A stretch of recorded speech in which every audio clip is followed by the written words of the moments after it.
बिस्मिल्लाहिर्रहमानिर्रहीम। अस्सलाम वालेकुम। नुज़ाइदा बच्चे की देखभाल पार्ट 2 के हवाले से ये वीडियो है।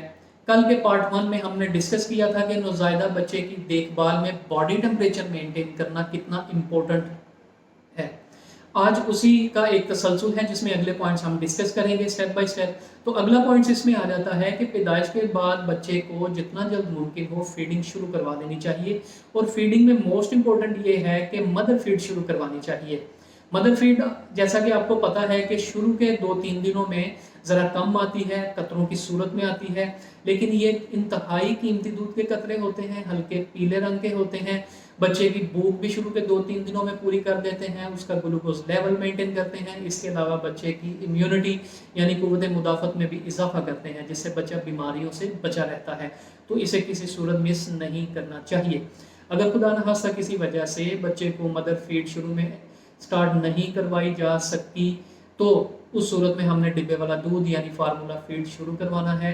लेकिन हरगिज़ खुले दूध की ऑप्शन अवेल नहीं करनी, उस तरफ नहीं जाना। और जिस वजह से भी मदर फीड आप शुरू नहीं करवा सके, उस मसले को हल करने के बाद आप फ़ौरन से मदर फीड शुरू करवाएंगे, तब तक आप डिब्बे वाला दूध पिला दीजिए।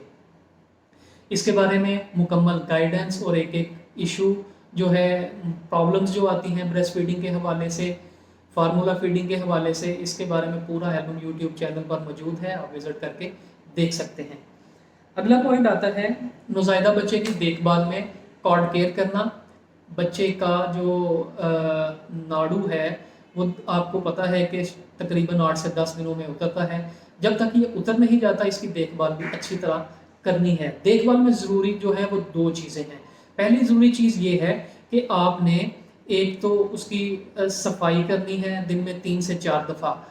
किस चीज़ से करनी है? एक चौरस पट्टी आती है, गाज पीस पट्टी से कहते हैं, 50-60 रुपए का ये पैकेट आ जाता है, उसमें तकरीबन 9-10 पट्टियाँ होती हैं। तो आप वो एक पट्टी लेके उसे नीम गर्म करके पानी में भिगो के थोड़ा सा निचोड़ के नाड़ू और उसके इर्द गिर्द की जो जगह है उसे आप साफ़ कर लें। 3 से 4 दफ़ा दिन में आप कर सकते हैं। दूसरी जो इम्पोर्टेंट चीज़ इसके देखभाल में ख्याल रखनी है कि इसे आपने पैम्पर से ज़रा बाहर रखना है, ताकि इस पे फ्रेश एयर भी लगती रहे।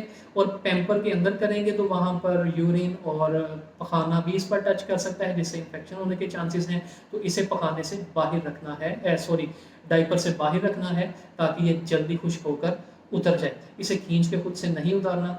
और तीसरी चीज़ जो इसमें इम्पोर्टेंट है वो ये है कि अगर किसी मौके पे खुदा न खास्ता आपको लगता है कि नाड़ू या इसके इर्द गिर्द वाली जगह जो है वो सुर्ख हो चुकी है, सूजी हुई है, या इसमें से किसी किस्म का डिस्चार्ज निकल रहा है, कोई मादा निकल रहा है, तो फ़ौरन से डॉक्टर को चेक करवाएं। वो इन्फेक्शन चल रही है, उसका बच्चे की कंडीशन के मुताबिक जो है वो ट्रीटमेंट जो है शुरू करना पड़ेगा।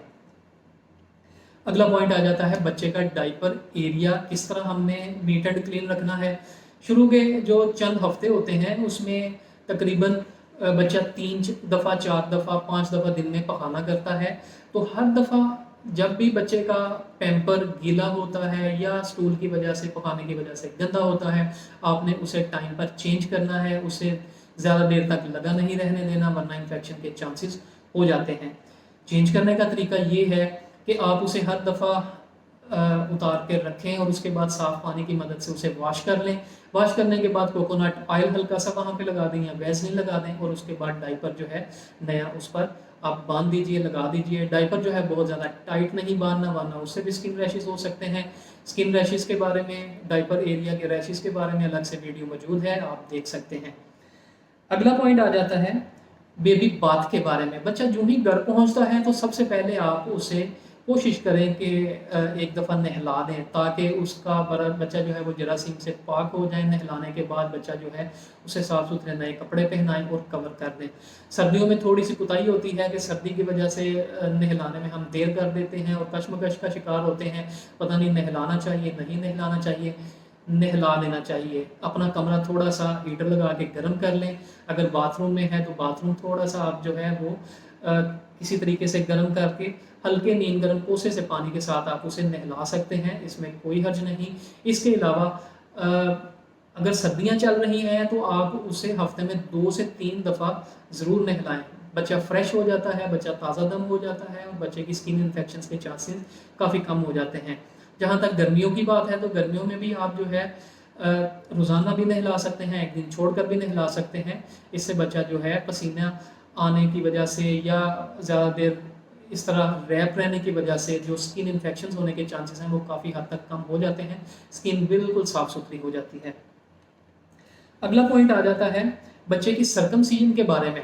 بچہ جن کے بیٹے پیدا ہوئے ہیں وہ اس کے ختنے کروائیں۔ ابتدائی کوشش کرنی چاہیے کہ پہلے مہینے کے اندر اندر بچے کے ختنے ہو جانے چاہیے کسی کوالیفائڈ پرسن سے، ڈاکٹر سے۔ اگر ہو سکے تو بچوں کے جو جنرل سرجن ہوتے ہیں آپ ان سے ختنے کروائیں، کوالیفائڈ پرسن سے کروائیں۔ انٹرینڈ بندوں سے، گلی محلوں سے آپ مت کروائیں، ورنہ انفیکشن کے چانسز اور بلیڈنگ کے چانسز جو ہیں وہ کافی زیادہ اس میں ہوتے ہیں، احتیاط کرنی چاہیے۔ اگلا پوائنٹ آ جاتا ہے بچے کو جو پیدائشی یرقان ہوتا ہے آپ نے اسے آبزرو کرنا ہوتا ہے۔ دیکھیں پیدائشی یرقان جو ہے تقریباً دوسرے تیسرے دن پر جا کے شروع ہوتا ہے اور تقریباً 10 12 14 دنوں میں وہ ختم ہو جاتا ہے۔ کسی بچے میں اس کی شدت تھوڑی کم ہوتی ہے، کسی میں ہلکی زیادہ بھی ہو سکتی ہے، ڈپینڈ کرتا ہے کہ کتنی شدت ہے اس کے مطابق۔ اگر بچے کو کسی علاج کی ضرورت ہو تو ہسپتال میں شعاؤں کی مدد سے جو ہے وہ اس کا علاج بھی لیا جا سکتا ہے۔ جن کی شدت کم ہے وہ بچے خود ہی ٹھیک ہو جاتے ہیں۔ ایک بات ذہن میں رکھیں کہ پیدائشی یرقان جو نارمل ہوتا ہے وہ پہلے دن پر کبھی بھی ڈیولپ نہیں ہوتا۔ اگر کسی بچے کو خدا نہ خواستہ پہلے دن پر ہی پیدائشی یرقان شروع ہو گیا ہے یا اگر دوسرے تیسرے دن پر بھی شروع ہوا ہے اور اس کی اچانک سے شدت بہت زیادہ بڑھ گئی ہے تو فوراً سے ڈاکٹر کو چیک کروانا ہے، پھر اس کی جو ہے وہ کچھ ٹیسٹ بھی کروانے پڑیں گے اور ٹریٹمنٹ بھی اس کے مطابق ہمیں شروع کرنا پڑے گا۔